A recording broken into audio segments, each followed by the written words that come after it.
Matondi mingi balandi ya Congo Live Télévision. Merci penza pour vos alaka ebele pour na kolanda chaîne YouTube na bino o epesaka bino ba information ya vrai to politique et to actualité à République démocratique du Congo. Lelo penza l'actualité nous oblige to ya na kati ya IDPS to lobela mo ba actualité ezo tambola na mboka na biso Congo to yambeli bino moko ya ba parlementaire debout ya parti IDPS yoka son. Oh, Mikolo Pendaza, Louia, Louia, Osakana, Tembo, Teokaso. Mon botte, madame. Bonne santé. Très bien, là, par la grâce de Dieu, Tozali. Oui, Yokason, Kene Mamoro, tout droit au bi. Chef de l'État, Félix Antoine Tshisekedi, a aussi nommé Bongo Premier ministre. Balobi Ata Boutou et Indi, Suka Tongo Kotana. Tongo Penza Etani Lelo le 20 mai 2019, nomination et à Premier ministre. Na Kombo ya Sylvestre Ilunga. Impression, félicitations au chef de l'État, puisque monsieur Sylvestre Ilunga a outi un consensus. Donc, baké vote, basali, baké koponaye, zalaki balalaki 4 jours. Pour basali le gouvernement na kisantu. Mon azalaki délégué na kati ya masole Jean-Marc Kabunda Kabon na compte cash. Kuna na compte ya FCC zalaki nini nani o ya FCC koma na nani hawa nani te nani milambo nani kombo ezaliwana wazaki conseil hein oui kombo na ezaliwa mtu ya FCC azalaki wana azali yende ba manataki na compte ya FCC donc na menito basali bandeko bakei basangani basali consensus baponi mutu oyo nani akoyi kokamba poste ya premier ministre. C'est pour cela bakei ko choisir mutu wana azali azaki DG ya SNCZ oyo asizala oyo bazaki makambo ya batrain banini azana expérience ya makasi ya développement. Montoana Sali Makasi, c'est un professeur à Yebi qui travaillait. Il y a Zali wana pour la couleur était. Montoa Fatia Zali kolokaye wana. Donc c'est bientôt ce que Congo est au en désordre. On a banda ko yebi sabino ke banga botika ba makele les angatina. Oh Félix azoko kate akoko kasiko lelo siko toza wapi. Premier ministre abimakate lelo le 20 to fungoli siko liboke premier ministre abimi. Boza la calme Congo ndesiko. Hein? Ko bongisa ba toilette hein. Papa kolo mapango boko sana na ba locataire bloko ya po na biso kete kudi ambote hein kudi ambote ba petinde ba ko sumba désordre vous comprendre que ba congolais ba ko lia belé misale koya congolais nyonso ko se retrouver. C'est pour cela ba tout oi tout bazai ko sala ba débat moko inutile fatia yé pour na changement fatia yé pour na pesa congolais solution fatia yé alongoli ba divergence alongoli ba makambo nyonso. C'est pour cela zali na minito yo influence mon côté biso moko makambo zali o songol pa kali intouchable na pouvoir ya état de droit azala raté tala lelo siko système to ti wapi to komi wapi to zokende wapi to zawana. Oui, Yokason, Lelo Sylvestre Ilunga bimi bongo premier ministre soki to meki o tala un peu parcours nae azalaki 3 fois vice-ministre na époque à Mobutu DGSN CNCC natanga Mobutu omonité président Félix Azoe bisoka ka ba mobutiste o ba iba na mboka bazongisi bisoka na place parcours na ya mobutiste tango azaka mobutiste il a bien travaillé a travaillé bien azana histoire moko passé na ye ebi bato baki ko pona Ilunga Sylvestre azaba yebi déjà que mutu oyo azana mutu moko ya changement aza mutu moko ya oya yepo na changement na ba congolais. C'est pour cela tala Congo bakei ba choisir mutu wana même cash ba reconnaître cet homme na katanga ke parcours na ye pour ba premier ministre les akaka ochanga changa te ezate ko zali na docteur en songol pakala te bakokuta la ke ozalaka docteur mais parcours na ye osala nini na Congo osala nini ozalaka koyiba to ozalaka ndenge nini. Donc le corps bakutiye ke mazama boko pembe.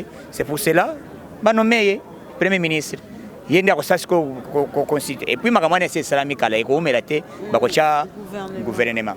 Oui, moi Mboka Yoka son le premier ministre sortant Bruno Tshibala accueilli. Donc comme nouveau premier ministre Sylvestre Ilunga. Président Félix Akoko ça moi mesure moi tazong sa premier ministre boka dans le gouvernement. C'est là yoko loba. Na likabwana ndeni. Ça tu vis. Oui, au lobby. Na lobby boy. Lelo oyo premier ministre sortant. Moi Mboka Tshibala Nzenze. Selon Yoka son mokonza mboka ko le moi maboka na moi ministère moi te soki le gouvernement bimi a gérer malamu Tshibala osala le wone Tshibala osala le wone puisque batu nyonso ba travailler mingi na Kabila jamais président travailler na batwana puisqu'il faut au moins pouvoir tozana ya pouvoir la défi hein peuple azozela amona kete ide pesa zo sala nini c'est pour cela tozana tant ya ko sala réalité nous sommes déterminés pour un changement pour un Congo nouveau.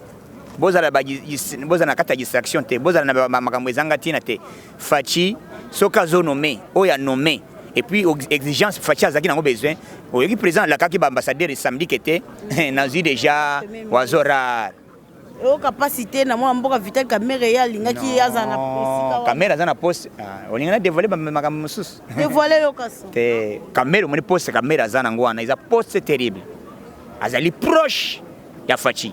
Donc avant que le président Salam Kamignon soit retourné à Cameroun, cabinet koyeba. Il était le cabinet le président, vice-président. Donc tu vas éviter poste les années caméra zanango. Et les ministres poste wana caméra zanango. Les poste makasi poste clé, les cabinet. Donc gestion makasi c'est dans cabinet, décision au dans cabinet. Donc makamignon c'est ba gouverner au dans cabinet. Donc makambo président ko sal avant baran dans le public, il faut il dans cabinet. Vous comprenez? Rôle makasi caméra zanango. Bato caméra bazo caméra zande kona caméra sali biso ya elo tikitokos nana ko boya vital caméra faiseur d'ivoire non caméra assez facile puisque na moso na ide pesa bazo wele la ngai ho ba ko changa ite ho boy ba che caméra kamina ni kabu ya ndenge nini ho ba sali boy to ko mesika wa mais caméra assez facile zaka candidat a boy ko sala trouble et puis lelo à soutenir Fachi à soutenir les peuples na chaîne na ye ache yango lelo président bimi ngai mona lega na chaîne wana canal Fitir na sala campagne wana ya makasi Fachi la bimi président o basaka na ba chaîne belé basala yango te na IDPS donc ko wanga na caméra c'est un partenaire moko ya makasi allié yo terrible il faut to pesto tombola ye moto ko boyo caméra zate.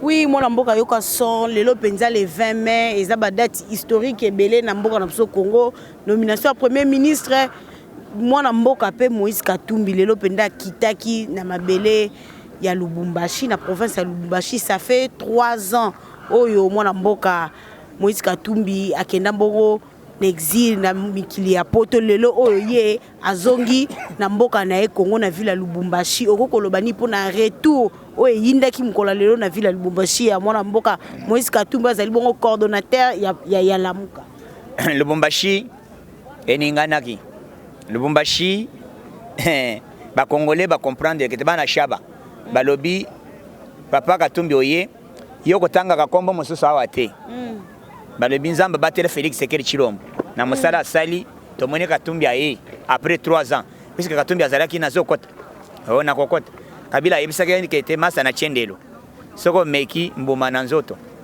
Kabila kabangi nani yo ocha libaya devant Kabila mais le pouvoir Fachaye na Congo nouveau mutu nyonso akomi ko se sentir à l'aise ba Olivier Kameta to bazali koloba ba Francis Kalombo ba Kiti lelo ba tutu bazali komona te Katumbi ya Kiti sans kotuna sans donc mutu moko asimbi azate mais jusque là mutu moko azotre manakwen o Madidi azo contester Fachi a contester Fachi alibite eza président nommé mais ce qui aux liés ba mo wana ko nommé ba nomaka gouverneur ou bien ba nomaka nani ministre ba nomaka présidence de la République au sommet ba nomaka présidence de la République tala lelo siko Fachi a sali changement na Congo lelo ba tutu ba komi ba o bazaki ba exilé politique bazaki interdit ba yana mabele ba kiti ce qui ezalaki na moment Kabila yo fayolo olingaka oloba jamais et loko biso to moni que était président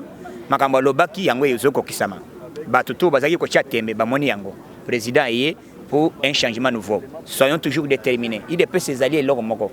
Il dépend ses alliés na division te idps eza na problème moko te ezalaki menacé na bato balingaki baya kosala biso bamenace na bato moko ya libanda, mais idps ezali toujours connecté derrière le leadership ya Jean-Marc Kabound, ya autorité morale ya parti Félix Sekeri Tshilombo, et puis lelo Augustin Kabuya premier ministre secrétaire général ya parti. Oui, moi mboka kaso na kati maloba na ote lelo oyo na parti IDPS bonomé bongo nouveau secrétaire général na kombo ya Augustin Kabuya.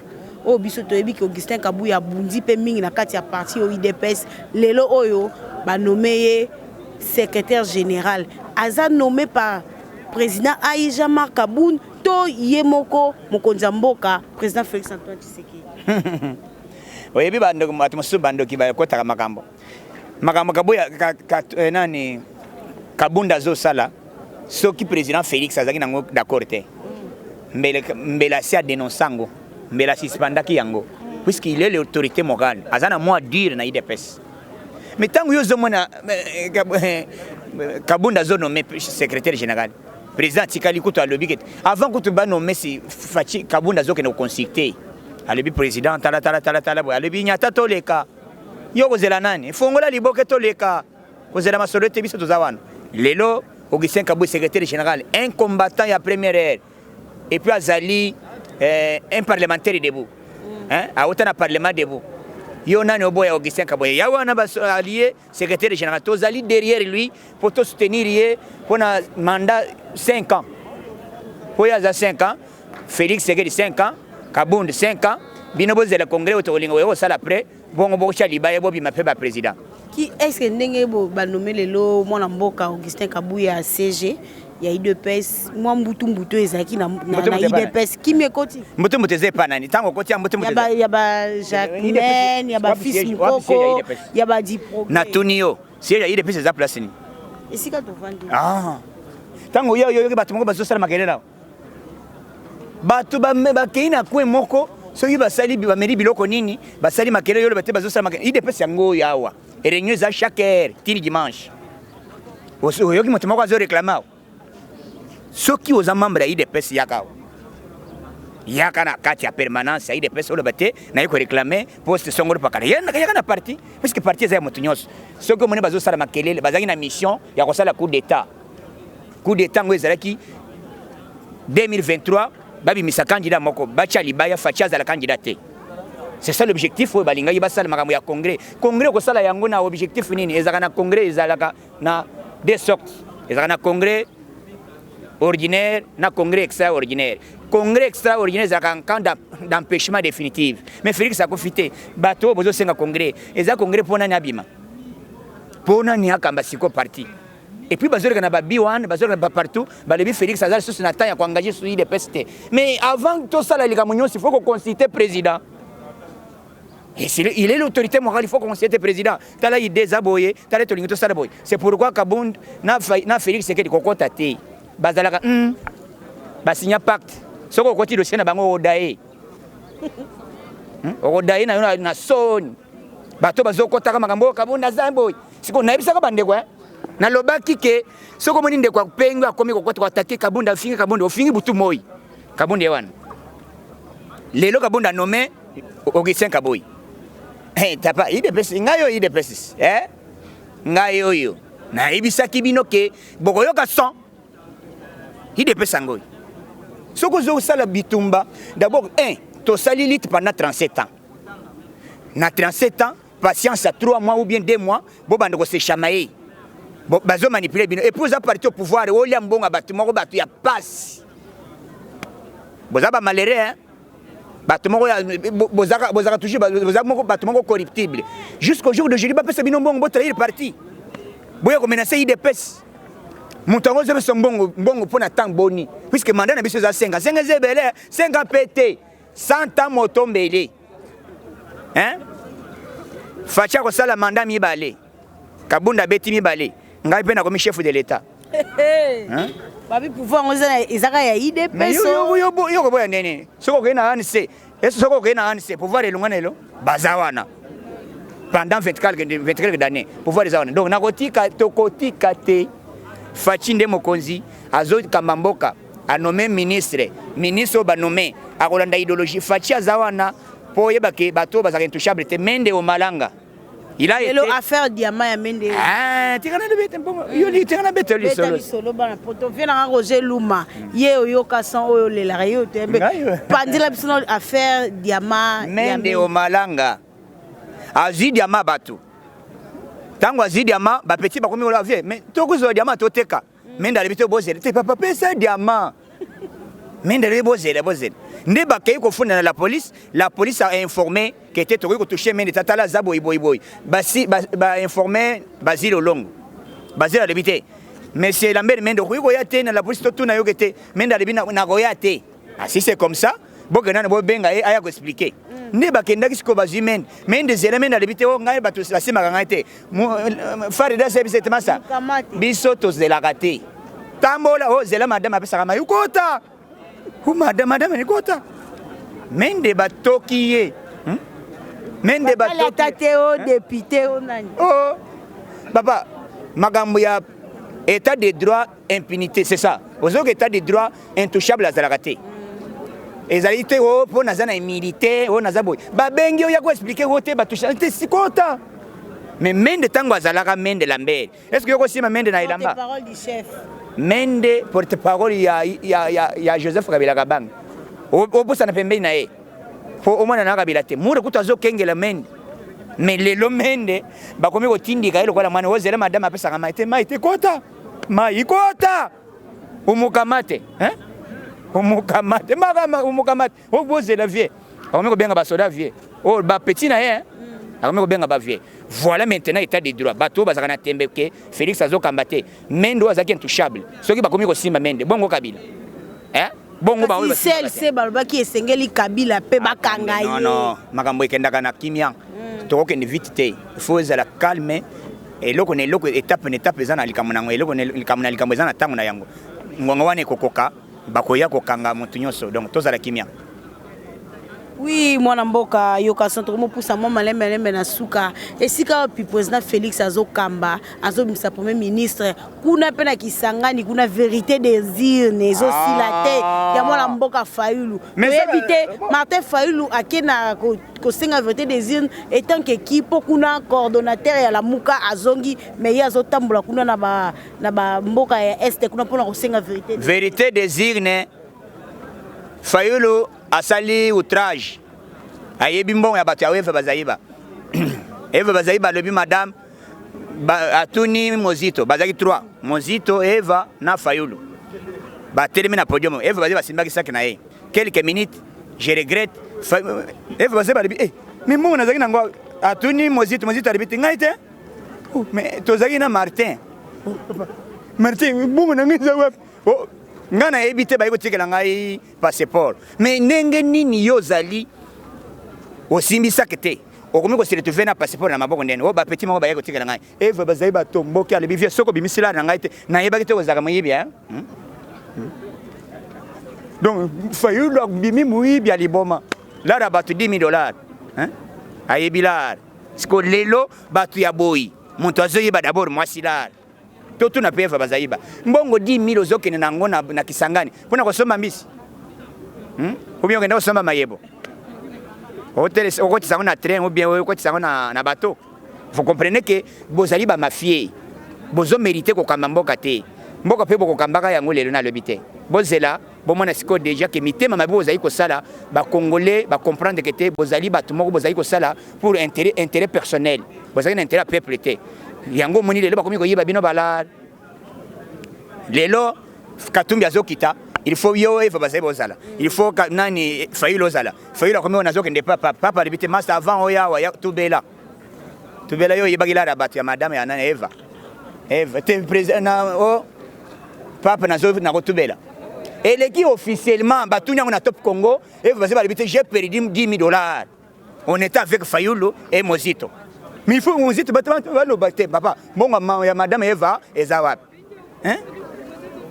tala lelo bato asoni andengwana bato asoni passe Fayulu nda yibaka et toi il faut réclamer bon na ya fade na house oui tout le monde qui présence ya joueur na biso africain Samuel Eto'o kota la bongo mokonza mboka président Félix Tshisekedi Et l'accès nini et to baye makambo fekofa banda Congo et banda bayakate mais fekofa présent fekofa aye bakutana na fachi basolola et puis et to peut profiter à souffler à début présent na hôtel na ngayao présent hôtel les Martin Fayulu te kana yo sana personnel bat alibité Isaya Fayulu ya Fayulu te yangai ya solo donc et toi le but qui était présent tu as posé toi investir tu kozala a sengala ya bato donc IDPS biso to yibakate to yepo na changement o nyonso bakokuta na dossier moyibi on t'arrête impunité batang bazolo so bakuta na détournement ezala gouverneur ozala nani makambo immunité zate ko kende ko yiba na yote ke oko sete po na zalibo isongolo pakala bakanga yote on va t'arrêter comme balinga basala mendo malanga dimanche et puis dimanche basambelaka mais comment menda zayiba omokamate. Oui, moi namboka yoka son to kombo na suka message no relancer na ba diaspora bana message IDPS César et loko makasi biso to kotika litite puisque to comme na étape que il faut to bunda makasi pour les Congolais ba comprendre le leadership ya Félix Tshisekedi Tshilombo na yoki mbosa nyamwi se lobby ya le bikete il a eu l'autorisation auprès du chef de l'État il va rentrer bientôt même pas le dans 2 semaines il arrive Charman control azoya soki moma mbemba zala mbemba Congo ezalaki yoko zanga boy beaucoup mis ensemble état de droit beaucoup mis ensemble mais peut se présenter chance nous sommes connectés tozaliawa batutu bozali déjà branché puisque manga mona lobaka na lobaki dans quelques heures président a outi nommé premier ministre semaine négocier la gouvernement zobima pour ba investir yango président a voyager pour akende na Israël akende ko sala siko tubela atube asala repentance pour aizonga wa délivrer milimu ya ba Fayulu oyo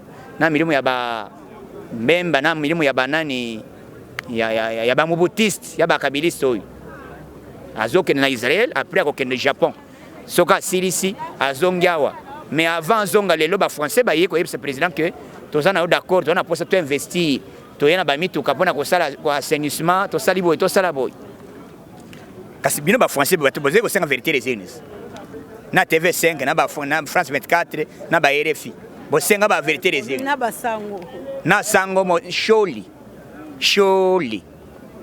abe sholi omoni sholi